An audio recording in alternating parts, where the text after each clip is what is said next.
This is Central ITV, and now it's time for the latest news from our part of the world.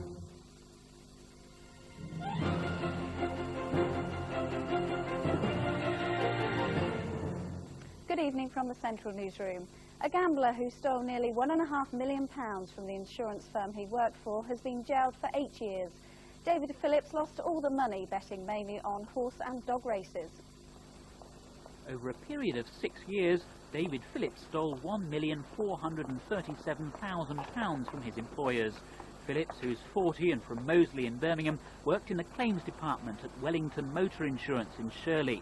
He stole the money by raising more than 400 cheques, mostly between £3,000 and £4,000, and paying them into the accounts of about 20 friends and associates.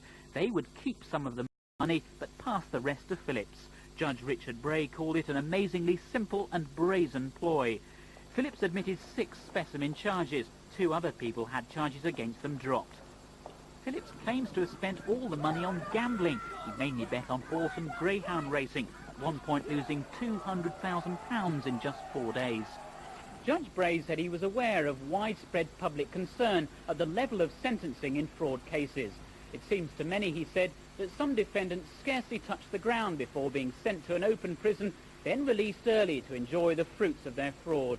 I do not intend to fail in my duty to the public, he said, and sentenced Phillips to 8 years imprisonment.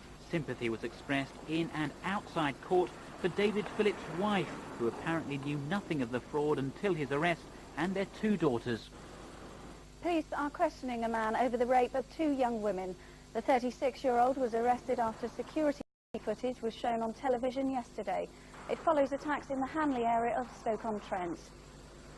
Verdicts of accidental death have been returned on 2 women killed by carbon monoxide fumes at a country pub.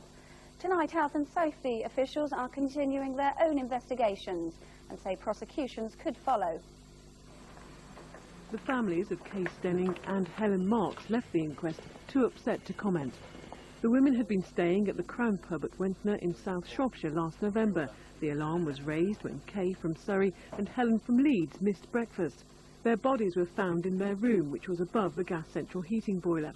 Pathologist Dr. Peter Leedon told the hearing the 2 friends were poisoned by carbon monoxide, a gas which cannot be seen, smelt or tasted. The inquest at Ludlow Coroner's Court heard that landlord John Beedman and his wife had taken over the pub just 3 weeks before the deaths, and that the boiler, chimney flue and ventilation system did not meet British safety standards. After deliberating for over an hour, jurors returned verdicts of accidental death. The message is that gas appliances, if they're working correctly and they're maintained, will not leak any carbon monoxide. So all gas appliances should be serviced annually by a competent Corgi registered person. The Health and Safety Executive is continuing investigations into the engineers who fitted the central heating system. The Crown Pub has since had a new central heating system installed. The room the 2 women were staying in will never be slept in again. It's been turned into an office as a mark of respect. A jeweller whose designs and materials are that little bit different is up for a national award. Watches with no hands and necklaces made from neoprene rubber and interchangeable diamond and platinum shapes are what Andrew Scott Designer Jewellery has become known for. They're up for an award because of their cutting-edge approach to gems, watches, necklaces, rings and everything. We always try to do something different, always try to make our own identity, and I think this award is sort of recognition of that. Jewellers are no longer limited to gold and silver. Rubber and laser-cut titanium are all fair game. Designers who work for NASA also make rings. The Design Awards are the jewellery industry's way of acknowledging changing times. A club for men who pride themselves on their bulging waistlines is having to update its image. Members of the Keep Fat Club have taken up fitness training. They are proud of their paunches and have no intention of entering the Rear of the Year competition. In fact, they call themselves the Gentlemen's Keep Fat Club. So why the fitness fad? We found that the kids were beating us down to the pub for opening time, and we decided that we need to get some serious action to be first at the bar. So the members are now actually quite fit. They've just completed a charity bike ride from John O'Groats to Land's End. But they don't normally stray too far from their base in Abbots, Bromley in Staffordshire, where the club started. You know, the idea was when we started sort of 15 years ago, we called ourselves to keep fit, and unfortunately all our lives renamed us to keep fat. And I've kept up to that title by always struggling with all the exercises. Now you don't have to be fat to join their club. You just don't have to take yourself too seriously. I suppose really it's a group of guys who enjoy each other's company. And the club's motto is they'll try their hand at anything. That is, of course, as long as they've got a beer in the other one. It's time now for a look at the Central News Midland Share Index. It closed up for the first time in a week, gaining 4.4 at 1,053.66.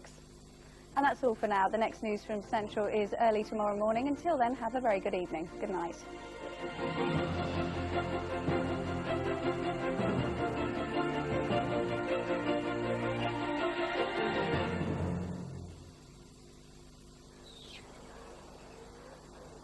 Central Weather, sponsored by Stay Bright Windows and Conservatories.